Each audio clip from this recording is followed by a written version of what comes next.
Elon Musk has turned on Nigel Farage, saying he should be replaced as the leader of Reform UK, claiming he no longer has what it takes to lead the party. That's the headline in the Daily Telegraph this morning. The Daily Mirror focuses on the continuing chaos caused by the weather, with the headline Big Freeze. The Sun, meanwhile, leads with police officers' advice to families terrorised by drug-crazed gangs to play classical music in order to drive them away. And the Metro reports on the story of a 32-year-old woman who is now cancer-free after undergoing the UK's first liver transplant to beat advanced bowel cancer. We're joined by the Mail's Andrew Pearce, by the Mirror's Kevin Maguire. I would think for very many of our viewers waking up this morning, the first thing in their minds is going to be the weather, the disruption of the weekend, getting to work, are the trains running, are there going to be floods? And it looks like we've now got, as Laura was saying, some days now, very cold weather to come. It'll vary massively around the country. But it is, we all got to take care of ourselves, take care of others, and you just hope the authorities grit roads, and when there's a problem, it's responded to quickly. But no, it's a poor return to work for many people, or if you're going on holiday, your holiday's been disrupted, you've got a frozen pipe, whatever it is. I mean, there's some fun too. Kids love playing in the snow. I know, there is that side. Yeah, but it's tobogganing. But it's when they close the schools. That's the real problem for mums and dads watching. Absolutely right. Well, I tell you what, the relationship between Elon Musk and Nigel Farage has turned very frosty. Certainly has. What do you think it was, Andrew, that has caused this rift? Because it all seemed to happen within a couple of hours of Nigel Farage being on the Laura Kuenssberg programme yesterday. The issue that he's referring to is Elon Musk appearing to tweet in support of Tommy Robbinson. And Nigel Farage has very clearly distanced himself from those comments and from Tommy Robbinson. And as a result, they've had a massive falling out. And Elon Musk, the world's richest man in charge of the huge political platform X, has now turned on And remember, there was a suggestion that Musk, Tesla and all that, the money he's got... I mean, he's a brilliant man, there's no doubt about it. He's a genius. But with a lot of geniuses, they're a bit mad. And he is unpredictable, mercurial, you never know what he's going to say. And I think he may have done Reform a favour, because a man of that much wealth, if he was going to really write a cheque for anywhere between 20 to 80 million pounds to support Reform, bearing in mind he doesn't vote here, he's got companies here but doesn't vote here, what would he have wanted in return? And on Tommy Robbinson is in prison for contempt of court. He broke the law. He's a rabble-rousing racist. And Farage is quite right not to want to have anything to do with him. Musk knows very little about Tommy Robbinson. And not for the first time. No, he's been in prison. Farage has distanced himself from Tommy Robinson, Stephen Getsky Lennon for a long time. Well, look, actually, Lennon has made a fortune, personal fortune out of hate. And he's been jailed for so many offences, violence, mortgage fraud, using somebody else's passport to go into the US. And he's in now for lying about a migrant, been ordered by a court to stop lying, and he kept lying. That's why he is in prison. He'll turn it to his advantage. But Musk is a vile, odious megalomaniac. And if you dance with the devil will change the tune. If you don't change your steps with the devil will turn on you. It's humiliating for Farage, because he was going out of his way not to criticise Musk. It's only a couple of weeks ago he was in Florida at Trump's place with Musk, thinking he's going to get all that money for his party, transform its hopes, calling Musk a hero, and then Musk has turned on him.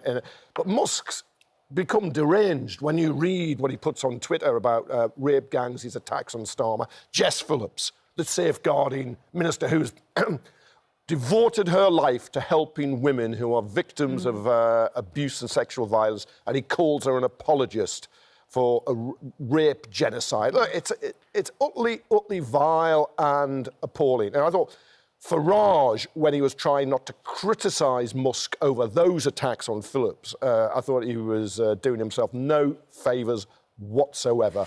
And he's been bitten. That's it. I mean, you lie down with a dog, you're going to get fleas. Yeah. And in this case, he's not just bitten by the fleas, the dog's bitten you as well. Elon Musk has continuously, over the last few days, attacked the British government for not doing enough about the grooming gangs. This is what has led then to this eventual rift with Nigel Farage because of the Tommy Robbinson involvement.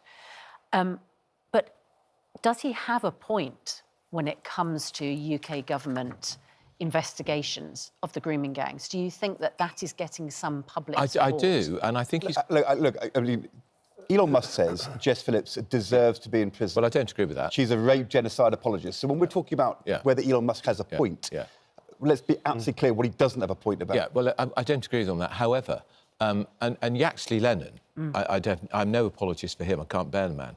He was raising the rape gangs, grooming gangs, many, many years ago. And we shouldn't forget, back in 2014, in an inquiry into, was it Rotherham, Alexis Jay said officials in public life in some of these northern towns had turned a blind eye to what was going on. And she said directly she feared because they feared there would be allegations of racism because the perpetrators were largely men of Pakistani heritage attacking white girls. Which was absolutely terrible. It was horrific. No doubt our society failed to address this for years and people didn't know what to say.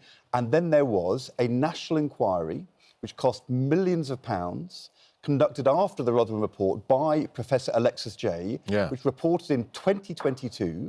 The first recommendation is have a single data set for England and Wales, including the characteristics of victims and alleged perpetrators of child sexual abuse, which would include ethnicity. And the reason why Alexis Jay is angry is she's saying that nothing has been done. There's not been a single recommendation of the national inquiry into child sex abuse done in the last 2 years. And you see, the idea that now the question is, do you repeat 7 years of work, get on and do what she told us to do? And remember, this was the failure of the last Conservative government to do anything. But it's been a failure of all governments over years. Of course, all governments, it's been going back for years and years. It goes back before the Tories were in power. But look, but on not implementing the recommendations... It's a failure of the last government. But they're saying the recommendations weren't tough enough. Well, they were tougher than not having nothing at all.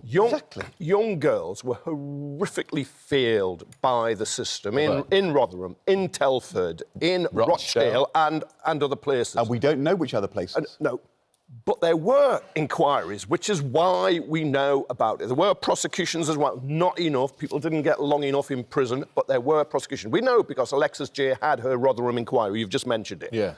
She then held the national inquiry. She chaired it. 2022, it reported. There was a national inquiry, independent national inquiry, including the grooming gang, sexual abuse of young women. We had that inquiry. You're quite right, the last Conservative government didn't implement the findings. The current UK Labour government is committed to implementing the findings, but we had that inquiry. It was there, it was exposed. That's why we know about it.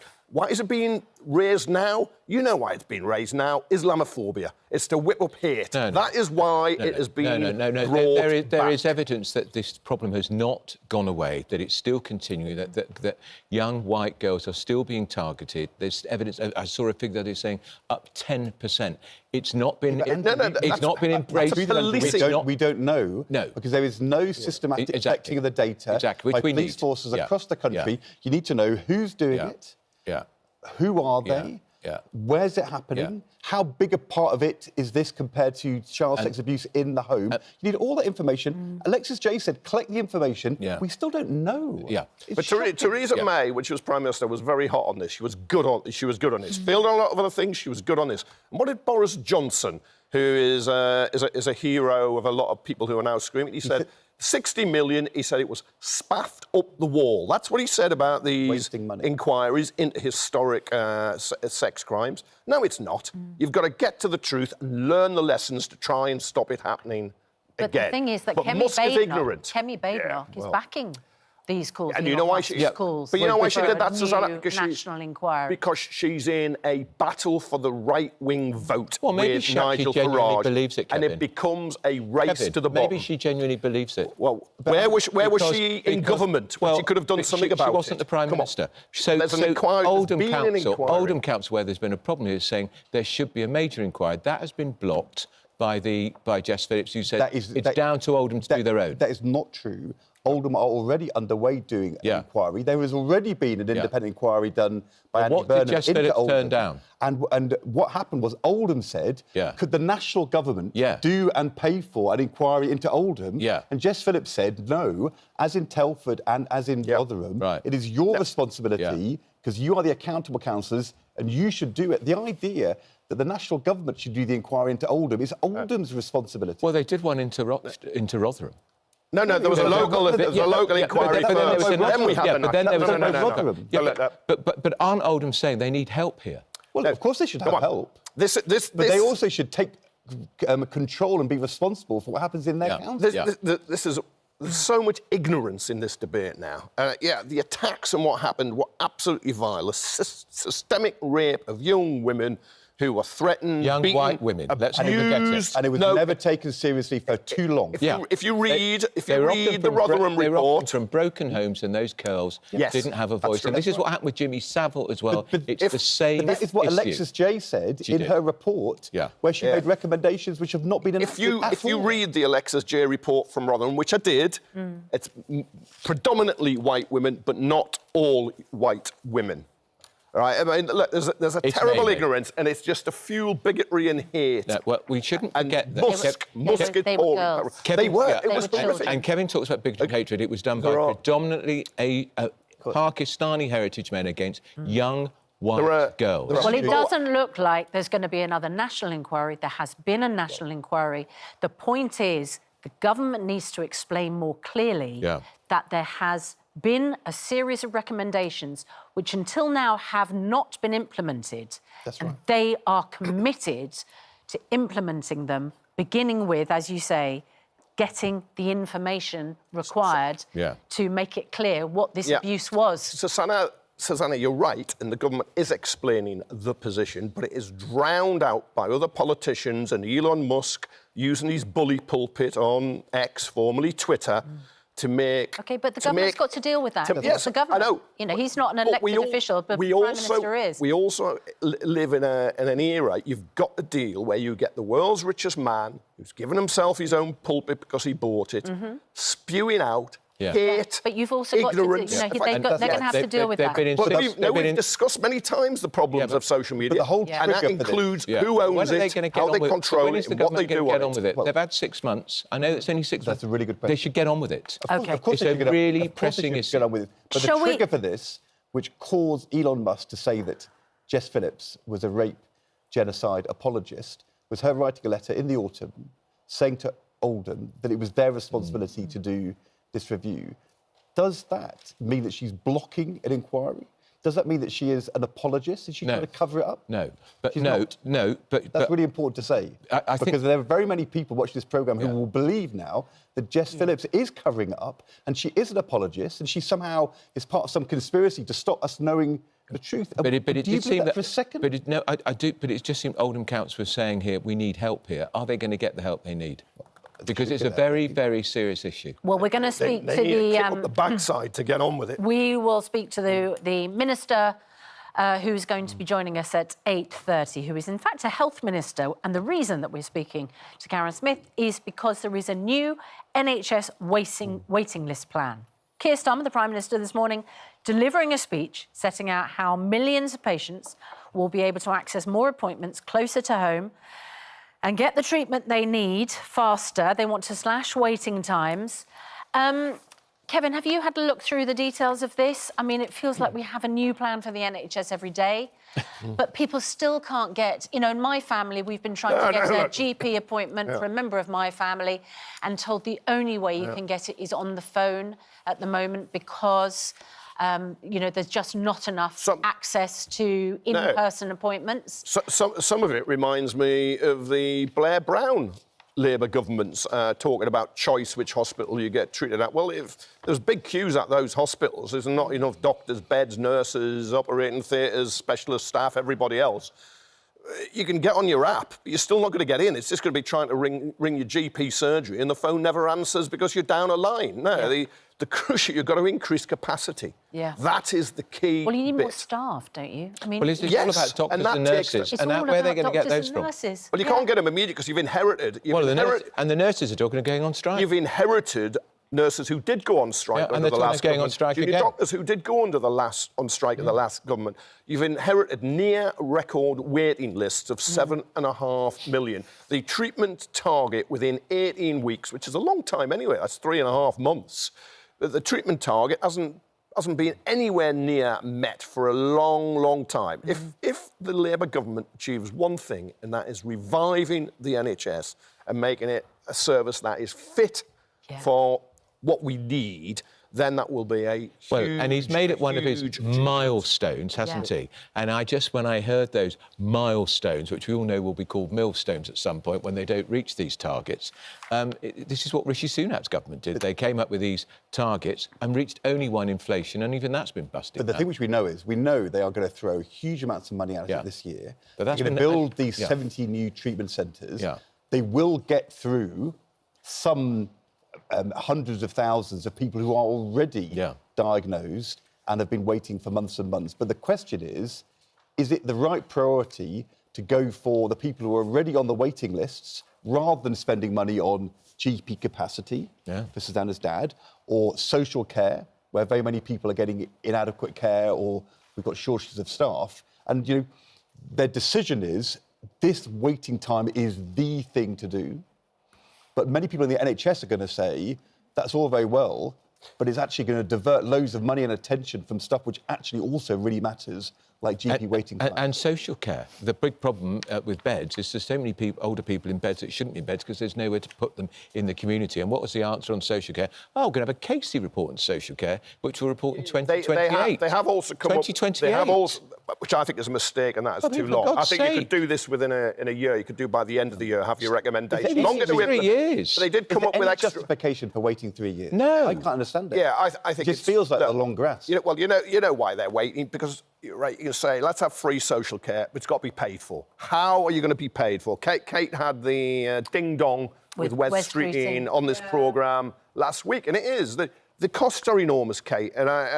that's hard to find a solution to, but when you delay with an inquiry, 3 years. That's a burden. That's 3 years. People are going to live with. Because there's no consensus, because people want better services, but they don't want to pay for them, right?